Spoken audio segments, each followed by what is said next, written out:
Bien amigos, continuamos con más información y permítame por favor conversar en esta mañana con el experto epidemiólogo Jerzy Mamani, especializado en el tema del COVID-19. Además es director de posgrado de medicina. Vamos a hablar sobre la escalada de casos de COVID-19 y las variantes o subvariantes que están predominando ahora en nuestro país. ¿Cuáles son los riesgos? ¿Cómo debemos contener esta quinta ola? Todo lo que tiene que ver con el COVID-19 a continuación. Muy buenos días, bienvenido. Muy buenos días, como siempre agradecido por la cobertura y como usted lo mencionaba, nos encontramos en un alto índice de contagios ya por 4 semanas epidemiológicas a nivel de nuestro país. En el caso particular de Cochabamba, 3 semanas epidemiológicas con un crecimiento exponencial de casos. Se había estimado que entre esta y la siguiente semana se podría dar el pico de lo que es esta quinta ola. Sin embargo, al parecer esto se va a prolongar mucho más. En el caso de Santa Cruz se ha estimado que es de la siguiente semana pudiesen ingresar en un pico, y Cochabamba generalmente 2 semanas o después ingresa en lo que es también esa misma situación. Son 7 días que Cochabamba ha superado en número de casos a Santa Cruz, y lamentablemente en este momento de los 48 municipios que tiene Cochabamba, 45 tienen casos de COVID, y eso es un dato muy alarmante, y obviamente que es responsabilidad de todos, no solamente de las autoridades, sino de la población misma, cuidarse, protegerse, vacunarse para evitar que esto siga elevándose. Doctor, hemos visto en otras olas que Santa Cruz siempre repuntaba con las cifras de casos COVID-19 en la cuarta ola, en la tercera ola, inclusive en la primera y en la segunda. ¿Por qué se da este fenómeno ahora en Cochabamba? Son dos factores que pudiesen haber influido.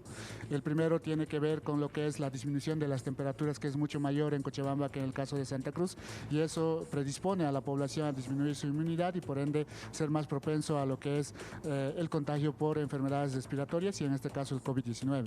El segundo tiene que ver con la inmunidad de rebaño que se pudo haber alcanzado en Santa Cruz, especialmente en la cuarta ola, porque ahí sí han tenido un índice de contagios demasiado elevados, donde prácticamente la mayoría de la población ha enfermado. Entonces eso podría estar protegiendo para esta situación. Pero es una situación coyuntural.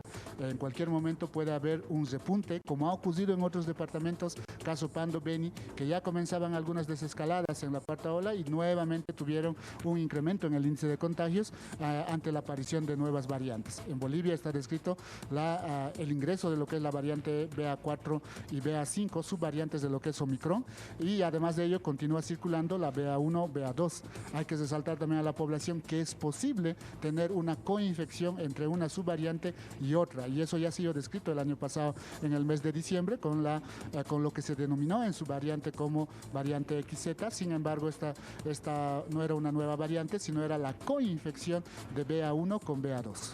Ahora, esa coinfección a la que usted hace referencia, doctor, tiende a ser mucho más contagiosa y expansiva, lo que está ocasionando de que mucha gente en esta época de frío tenga COVID-19. ¿Cuáles son los efectos y cuáles son los síntomas, en este caso, de la subvariante BA4 y la BA5 que nuestras autoridades nos han alertado? Siempre que tenemos una coinfección, que puede ser coronavirus con influenza, por ejemplo, la probabilidad de que el cuadro sea más severo es mucho mayor, especialmente en las personas con enfermedad de base y personas adultas mayores.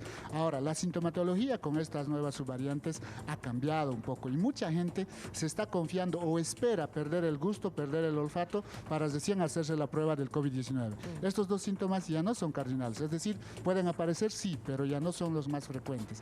En este momento, con estas subvariantes BA4 y BA5, la cefalea intensa, el dolor de cabeza, el dolor de garganta o la faringitis, además de ello la debilidad generalizada, dolores musculares, osteoarticulares, algunos casos la región lumbar, por ejemplo, que no se pensaba su asociación con el COVID, en este momento son síntomas que se están asociando con mayor frecuencia para lo que son estas subvariantes. Las otras sintomatologías pueden continuar presentes, como el caso de la presencia de diarrea, el caso de la fiebre, el caso de lo que es la pérdida del gusto olfato, pero en una menor proporción. Entonces hay mucha gente que espera presentar todavía estos síntomas, no acude al centro de salud, no toma ninguna medicación, o en algunos casos se automedica mal y lamentablemente llega tarde al hospital. En este momento, las personas que están falleciendo a nivel de Bolivia, que todavía no ha superado los 100 casos en esta quinta ola de fallecidos por COVID-19, no han fallecido por falta de medicamentos, ni por falta de camas, ni por falta de oxígeno. Están falleciendo porque están llegando muy tarde al hospital o en su defecto no han sido inmunizados y han desarrollado formas graves del COVID-19. Como es el caso del bebé de 6 meses que ha fallecido en las últimas horas, una noticia muy lamentable que además presentaba un cuadro de desnutrición. ¿Qué rol juega la alimentación para nuestro sistema inmune? ¿Cómo debemos de prevenir el COVID-19? Además de la vacunación, que es muy importante, y completar el esquema. La gente no está completando el esquema de vacunación y eso nos preocupa. Lamentablemente la vacuna no actúa sola, ¿no? Si el cuerpo de una persona tiene un sistema inmune que está bien, obviamente la reacción que va a generar de anticuerpos va a ser mucho mayor. Pero si hablamos, como en este caso, de una persona, de un niño desnutrido o también de un adulto mayor que pueda estar desnutrido con enfermedad de base, donde su sistema inmune está disminuido, a pesar de que le vacunemos, probablemente el efecto sea mucho menor, ¿no? Doctor, la última pregunta. Ahora, la sugerencia y la recomendación de los expertos epidemiólogos, en su caso específicamente, es ampliar el rango de vacunación para niños menores de 5 años. En la etapa de la lactancia, usted me decía hace instante nada más, de que una madre le pasa los anticuerpos del COVID cuando está en la lactancia, pero eso ocurre hasta los 6 meses o tal vez hasta el año. ¿Qué ocurre con los niños de entre 1 año y 3 años? ¿Por qué no se los puede vacunar y por qué no se les está aplicando la dosis a los menores de 5 años? Bueno, esa interrogante ha sido analizado bastante el año pasado y muchos países han comenzado a vacunar a partir de los 3 años en el caso del sur de Asia con las vacunas de Sinopharm, Sinovac, y en el caso de lo que es Estados Unidos, la FDA ya aprobó el uso de la vacuna Pfizer desde los 6 meses en adelante y de 0 meses hasta los 6 meses la madre le pasa los anticuerpos al niño y eso le va protegiendo. Entonces a nivel de Bolivia ya se estaba discutiendo esa situación, tengo entendido desde el año pasado, esperemos que pronto con la información que va generándose se pueda optar también por esta situación. Algunos países vecinos como el caso de Chile o el caso de Perú ya han disminuido también los grupos etarios, pero esto depende también del sustento técnico que se tenga, pero además de ello la disponibilidad de vacunas que se pueda tener para este grupo poblacional. Entonces aún falta mucho por hacer, tanto por parte de las autoridades como de la población misma. Acuda al centro de salud más cercano, vacúnese, evite que este incremento de índice de contagios aumente, pero también la ocupación de camas. Un dato muy importante, hasta la semana pasada en Cochabamba teníamos poco más de 30 pacientes hospitalizados.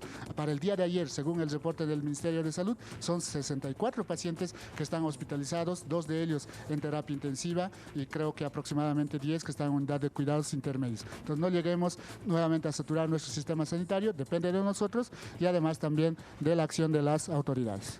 Qué importante recomendación, doctor, y más viniendo de usted, una persona que además está en constante capacitación en viajes internacionales para poder conocer acerca del COVID-19 que nos está afectando sin lugar a dudas. Lo que queremos es prevenir, lo que queremos es actuar y por supuesto todo parte de la persona misma. Le agradezco infinitamente por esta visita, siempre bienvenido, doctor. Continuamos con más.